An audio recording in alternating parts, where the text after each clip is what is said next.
Suning hapon, oras na para aramon ang mga maiinit na bareta kanal daw na maruluwas sa aga sa mga periodiko, radyo asin telebisyon. Enot na madadangog ngunyan sa DZGB Bareta alas 5. Mga bareta ngunyan para sa aga. Enot na tinipon sa DZGB Newsbase. DZGB Bareta alas 5. Kaiba ang field reports kan Mega Force Patrol. Hali sa iba-ibang parte kanalbay asin Kabikolan.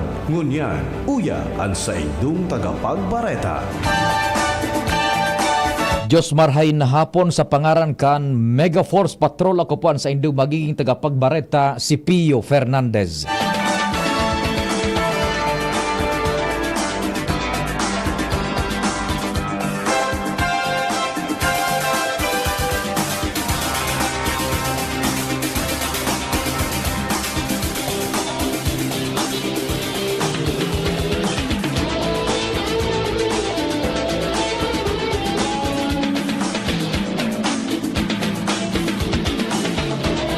Inutuntan detalyas kan mga bareta sa lado lokal. Nasa linya si Chief Jimmy Nasalita. Chief Jim, marhay na hapon, please go ahead. Plano kan na lokal na gobyerno kanuwa sa pamamayo ni Mayor Domingo Isko tungo niya na Disyembre magkaigwanin gift giving sa mga indigent families sa mga barangay. Yan kamautan susog sa alkalde. Gusto niya na maging aktibado, maging inbueltoan na mga SK sa mga aktibidad sa ngaranin pagtabang konsain an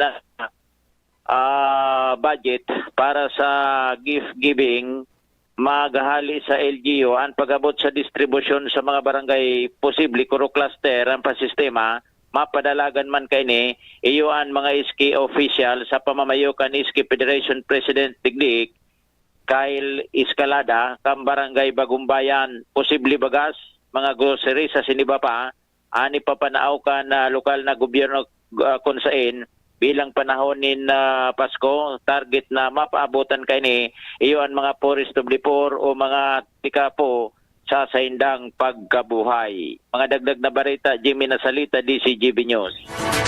Thank you so much, Chief Jimmy. Diretso mo nakita kan mga istorya sa lado lokal.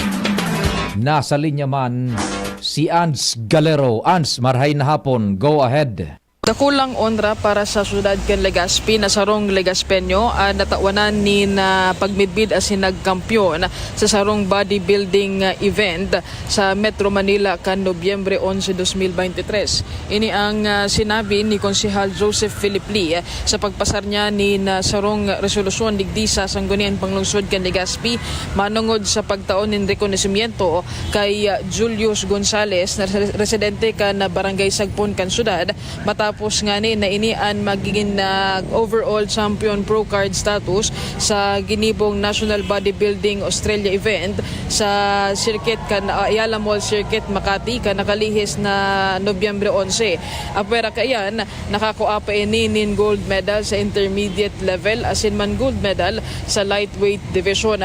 Sigun kay JP Lee saro ini sa mga nagpapahiling na ang mga Legazpeño igwa talaga nin talento asin tibay sa manlain-lain na aspeto digdi sa tuyang palibot. Apera kayan ipinasarman ngunya na paghahapon ni Councilor Lee ang saruman na resolusyon na minataonin onra asin pagmidbid sa dating SK Federation President kan syudad na si SK Federation President Mayling Acuñate na nagserbi nin 5 taon digdi sa syudad. Sigun man kay Lee saruman na orgulyo kan syudad na igwasindan ni nakaibahan sa sanggunian panlungsod na nagserbi nin halawig na panahon asin man nakatabang sa pagbuso nin mga ordinansa asin resolusyon na mapapakinabangan kan mga Legazpeño lalo na kan mga kahovenesan. Dagdag na bareta, Ans Galero, DCG. Dagdagan tapaan bulos kan baretang lokal. Nasa linya man si Kumpadreng Al Armario. Kumpadreng Al, marhay na hapon, please go ahead. May pawalat pang accomplishment si outgoing SK Federation President, Board Member Jesus Eboy Go sa sesyon regular kan sanggunian na ultimong attender niya ngunya na hapon. Napag-aprobar kan ordinansa sa Daraga na ang ikaduwang simana kan Agosto dineklarang linggo ng kabataan sa Daraga. parte ini sa pag-recognisar man kasanguni ang panlawigan na importanteng marahay na matawan atensyon ang mga jóvenes. Dahil sa panahon ngunyan, ini ang sektor na minsan na iba na ang direksyon dahil sa kakulangin in atensyon kan gobyerno as in influensya kan social media. Kaya ano din ang sa kan daraga na nagkataon in atensyon sa mga jóvenes. Ini o kada ikaduang semana kan Agosto, Linggo ng Kabataan, aprobado ini ngunyan na hapon kasanguni ang parlawigan na ultimong resolusyon na pigbusol ni Board Member Iboy Go. Alarmario, DCGB. Thank you so much, kumpadreng Al, sa dagdag na istoryang lokal. Sa pang impormasyon sa lado lokal, nasa linya man si Joshua Bino. Joshua, good afternoon. Please go ahead. Naging matrayumpo ang ginibong Mobile Blood Donation Drive kan Human Resource for Health o HRH Daraga sa ilarom kan Provincial Department of Health o PDOH Albay Provincial Office asin sa pagkipagtabangan kan Municipal Health Office kung sain 55 volunteer donors ang nakapagdonar ng dugo. Ginibo ang aktibidad sa Daraga Community College Kasubago kunya na aldaw na Nobyembre 28, 2023. Nagpartisipar sa nasabi ng Mobile Blood Donation Drive at mga estudyante asin na Reserve Officer Training Corps o ROTC unit kan na DCOMC. Kasabay man ang mga residentes kan Barangay Meising, Salvacion, Gabawan, Gapo, San Roque, Ilawod, Barangay Bigao, Kimantong, Bosay, pati na ang mga personahes kan 9th Infantry Division kan na Philippine Army. Natakod kay ni minapabot ng dakulang pasasalamat si Municipal Health Officer Dr. Edna Frayeta tagabos na mga volunteer donors sa nasabi na nagpartisipar sa nasabi ng aktibidad. Kasunod kay ni ang mga masunod man na schedule kan Mobile Blood Donation Drive sa maabot na December 5. Duman naman inigigibuhon sa Barangay Kimantong, December 12 sa Maroroy, asin December 14 sa Barangay Kiwalo. Mga dagdag na bareta, Joshua Bino, DCGB. Thank you so much, Joshua.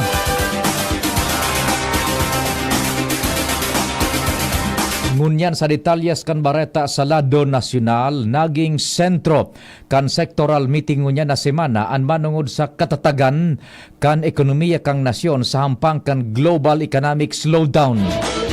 Pinanginutan ni Presidente Ferdinand Marcos Jr. ang pagtiripon kaibanan ng economic cluster. Kaibanan sinda Finance Secretary Benjamin Jokdo, NEDA Director General Arsenio Balisacan, asin DBM Secretary Amena Pangandaman.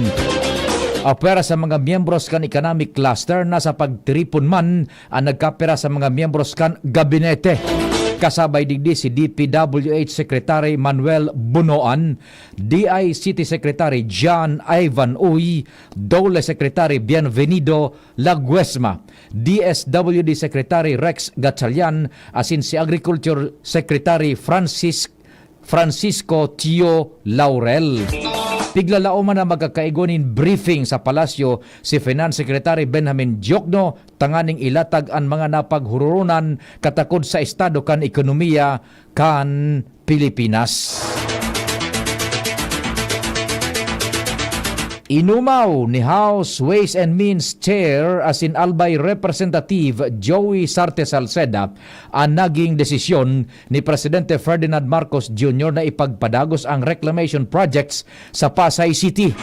Kaibanan sa mga reclamation projects na ini ang midbid na Pasay 265 sa irarom kan na Pasay Harbor Corporation asin Pasay 360 o kaya 360 sa irarom kan SM Smart City Infrastructure and Development Corporation. Sinabi ni Salceda na nagpapasalamat siya kay Presidente Marcos dahil nahiling niya ang ginibong pagtrabaho kan Committee on Ways and Means kung saan pigtawan doon digdi ang makukuang revenue kan gobyerno asin economic implications in kaso padagos na suspenderon ang proyekto. Sigun kay Salceda sa saindang mga pagdangog, sa indang ipinunto na ang Pasay City ang may ipigpapaotob na mga lakdang tanganing masiguro ang responsible reclamation kung saan igwain inin flood protection. Sigun sa pagkarkulo kan sa duwang proyekto, maabot sa 563 bilyones pesos ang real estate assets kan gobyerno. Mabelta ang detalyes kan mga bareta pakalis kan nagkapirang pagirumdom. Para sa liver lovers, Liverade man giraray. Liverade Silimarin Capsule. Liverade, sabayan ni proper diet as in exercise, uro aldaw. Liverade Silimarin Capsule. Maging liver lover, Liverade na. Mahalagang paalala, ang Liverade ay hindi gamot at hindi dapat gamitin panggamot sa anumang uri ng sakit. Para sa liver lovers, Liverade man giraray. Liverade Silimarin Capsule. Liverade, sabayan ni proper diet as in exercise, uro aldaw. Liverade Silimarin Capsule. Maging liver lover, Liverade na. Mahalagang paalala, ang Liverade ay hindi gamot at hindi dapat gamitin panggamot sa anumang uri ng sakit. Realize true comfort and relaxation at Dorotea Resort and Spa, a perfect venue for family outings, couple retreats, and various functions such as weddings, birthday parties, corporate seminars, and conferences. Dorotea Resort and Spa. We have backpackers rooms, standard rooms, deluxe, suite, and a penthouse. Also, relax and rejuvenate with our spa's invigorating treatments, services, and facilities. Dorotea Resort and Spa, Kahugutan, Bakakay, Albay. For reservation, contact us at 0917-777-5734. Find us on Facebook, Dorotea Resort and Spa. Relax, rejuvenate, and enjoy. Only here at Dorotea Resort and Spa. Papahabol ako sa isang malaking aso. Pag di ako nakagat, 60 million pesos ko, ha? Tol! Mag-Bingo Plus ka na lang. Pisa mo, pwedeng maging 60 million pesos. Download na ng Bingo Plus app. Keep it fun. Game responsibly. Download na ng Bingo Plus app, now in App Store or Google Play. Sa Bingo Plus, bingo sa saya, plus sa panalo. Mga pare, Eddie Bong Plaza po. Eddie Bong Plaza, champion fighter and breeder. Pagdating sa maintenance, gusto ko fresh ang matuka ng mga panabong ko. Kaya sa silyado ako.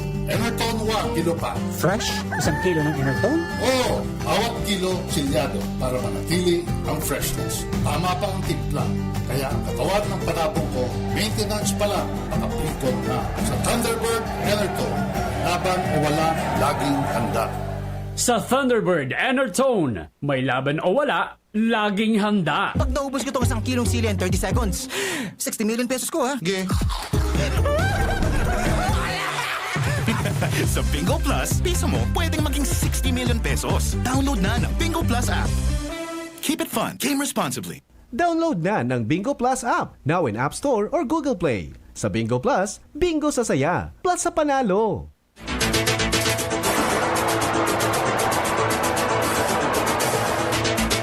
Diretso kan mga bareta sa lado nasyonal, sinabi ni Armed Forces of the Philippines Chief General Romeo Bronner Jr.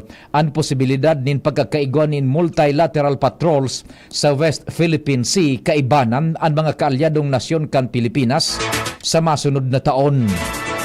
Sigun sa hepe kan Puwersas Armadas, may mga nasyon na nagpahayag nin kagustuhan na magkondukta ning joint maritime as in air patrols bako sa na bilateral kundi multilateral. Alagad sa ngunyan, wara pa ning eksaktong plano, alagad padagos ang pakikipaghuron sa mga kaalyado as in partners kan Pilipinas. Ang tigpaplanong multilateral patrols ang apwera pa sa bilateral joint exercises as in operations na ginibukan Puwersas Armadas kaibanan ang iba pang kaalyadong nasyones. Tinawan doon kan AFP Chief na bako madali ang pagpatrolya nin sabay kaya kaipuhan siguruho na matanos ang gabos dahil ang kaligtasan ang sa indang prioridad. Sa ngunyan, wara pa ng eksaktong numero kung pirang beses gigibuhon ang multilateral patrols, alagad sinabi ni Bronner na mas dakol ini kaysa sa pinagigibong pagkapatrolya ngunyan. Tinugutan na kan National Security Council ang Christmas convoy kan Atin Ito coalition na magbiyahe pasiring sa Ayungin Seoul. Sigun kay NSC spokesperson Assistant Director Jonathan Malaya, ang nasabing Christmas convoy ang mapasiring man sa Pag-asa Island para magdaranin mga pamasko sa mga soldados na nakaposte sa BRP Sierra Madre.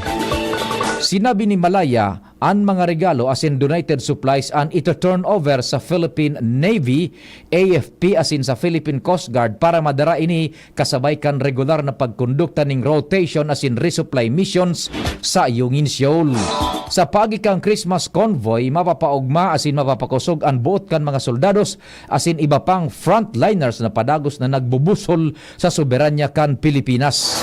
Kasunod kaini siniguro kan NSC ang kaligtasan kan mga maiba asin masabay sa Christmas convoy.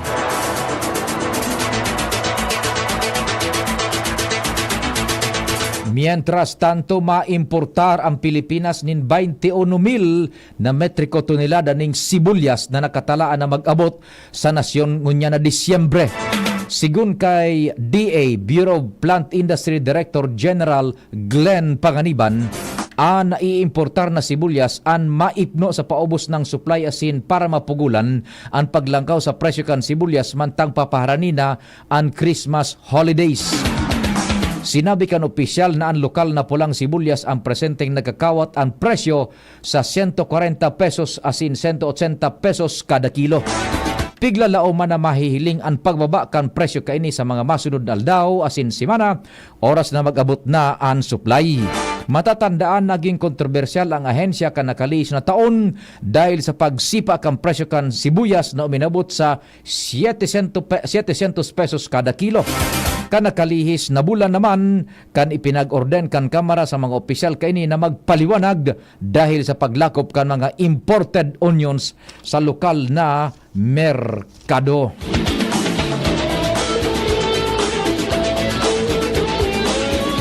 Sa katakod na bareta, daing plano ang Department of Agriculture na magpautob ning suggested retail price sa sibulyas sa ibong pakan pagsipa sa retail price sa 220 pesos kada kilo sa merkado. Paliwanag ni DA Bureau of Plant Industry Director Glenn Panganiban, kan Disyembre kan nakalis na taon, nagpautob ang ahensya ning 250 pesos kada kilo na SRP alagad uminabot sa 720 pesos kada kilo ang kada kilo kaini sa taho kan kakulangan sa supply. Alagad siniguro kan opisyal na sangunyan wara ning kakulangan ning supply. Dagdag pa ni Panganiban na nakatalaan na mag-abot sa Pilipinas sa Disyembre ang 21,000 na metriko tonelada ang imported na sibulyas kung saan 17,000 metriko tonelada digdi ang pulang sibulyas asin 4,000 na metriko tonelada naman ang puting sibulyas. Kinumpirmar kan opisyal na naglangkaw nin 30 pesos ang kada kilo kan pulang sibulyas kung saan base sa monitoring kan DA ang retail price sa lokal na pulang sibulyas ang minaabot na sa 220 pesos kada kilo, mantang ang lokal asin ang inangkat na puting sibulyas naman ang ipigpapabakal sa 160 pesos kada kilo. Alagad tinaawan doon kaini na dapat ang retail price kan sibulyas ang dapat na nasa pag-ultanan sana nin 140 pesos sagkod 160 pesos kada kilo. Sa iba pang bareta, makakaiba na nakan Pinoy na binihag kan Hamas an sa iyang familya sa maabot na Pasko. Sigun kay sigun kay Department of Foreign Affairs Undersecretary Eduardo de Vega na inariglar na ninda ang mga nawawarang personal na dokumentos kan pinalibreng bihag na si Jimmy Pacheco. Nagadan ang amo ni Pacheco pero siniguro kan DFA na makakakwa ini ni bagong trabaho asin benepisyo hale sa Israel. Nagdara ning trauma sa OFW ang nangyari sa iya lalo na ang pangyayari na sa presko pa sa iyang isip ang pambabadil sa iyang amo. Mientras na nakihuron man ang Israel authorities kay Pacheco na dai ipagdetalyaan sa iyang naging eksperyensya sa publiko para sa kaligtasan kan iba pang mga bihag. Sarong nawawarang Pinoy ang padagos na pig-aaram kung kaibanan sa bihag kan Hamas. Sa latest report, nakaluwas na nin ospital sa Israel si Pacheco asin nagpapahingalo sa sarong hotel. Sinabi ni Pacheco sa mga opisyal kan DFA na 11 kilos ang nabawas sa iyang timbang matapos maging bihag kan Hamas sa laog ning 49 dias kaya pinadarhan siya ning adobo asin pakbet. Kumpiyansa ang mga kapamilya ni Noraline Babadilla na buhay pa nasabing Pinoy na missing sa pag-atake kan Hamas sa Israel. Sigun kay Karina Babadilla Alon, makusugan sa indang buot na buhay pa si Noraline asin nasa Gaza ini. Namatean ninda nabako pagadan si Noraline lalo na tawara manin bareta na nagmatch ang DNA sample kantugang kaini sa mga nagadan sa pag-atake.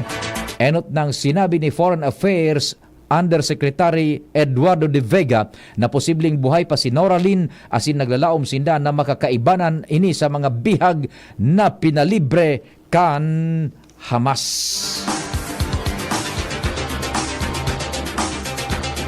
Bareta sa ibang nasyon, nakaabot na sa Israel ang 11 panibagong bihag na pinalibre kan mga Hamas militants.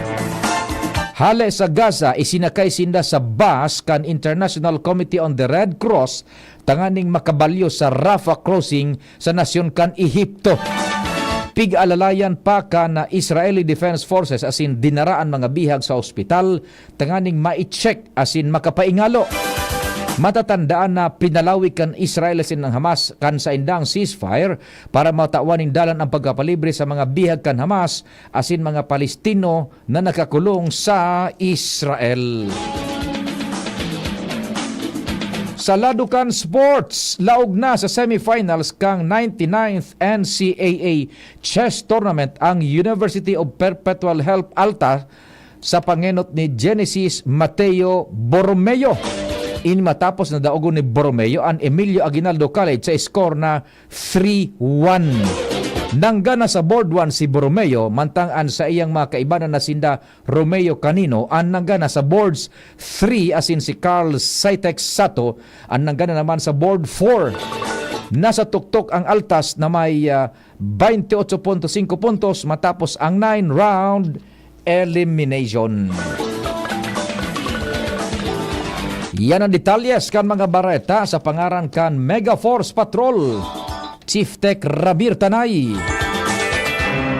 Jerome Nico Martinez, sa pangaran kan nagsururat kan informasyon sa pamayon ni News Director Mardila, Jen Matthew Balyaran asin Angel Mustaza. Ako po si Pio Fernandez. Salamat, marahay na hapon.